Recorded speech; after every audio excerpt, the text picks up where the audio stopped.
In today's episode, Alan asks, my son wants to work in AI as a new graduate. Where can he go to look that's non-obvious?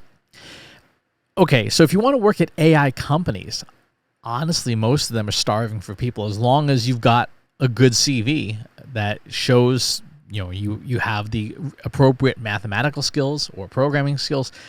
Again, they're starving for people, and so that's the obvious approach. I'm assuming your son's already tried that. Equally obvious are things like LinkedIn and networking. Non-obvious things would be, where's your son's GitHub repo? Right? Where's your son's GitHub profile? What stuff has your son done to build or customize or tune models?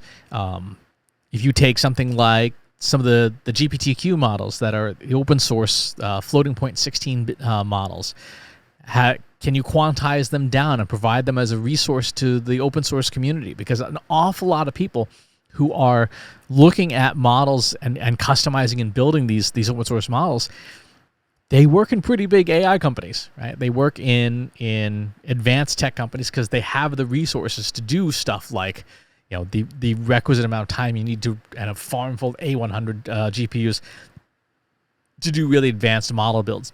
But with things like LoRa, low rank adapters, and prompt fine tuning, you can do some level of tuning and customization that you don't need a gazillion dollars worth of hardware for, but it demonstrates that you know what you're doing. It demonstrates that you know how to use these models, that you can tune them, that you can build with them, you can do model merges and things.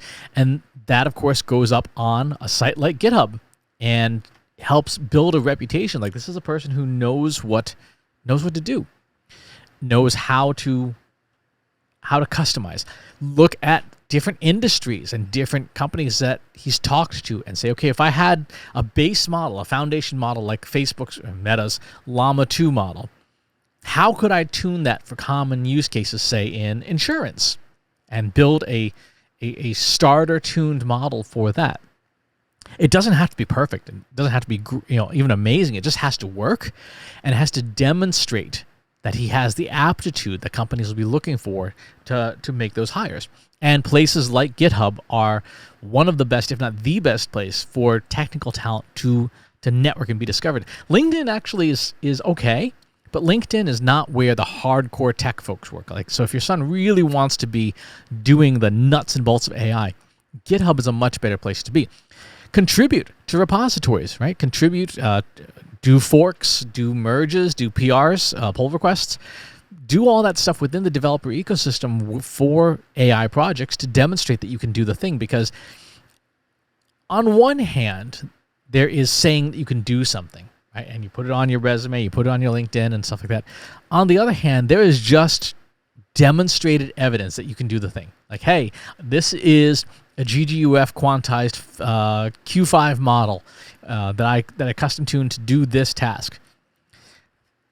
That's a lot more impressive, right? That is a lot more impressive than just saying that you know something about AI in a LinkedIn profile. When you can say, hey, here's my repo, go check out the content and see if there's anything you like.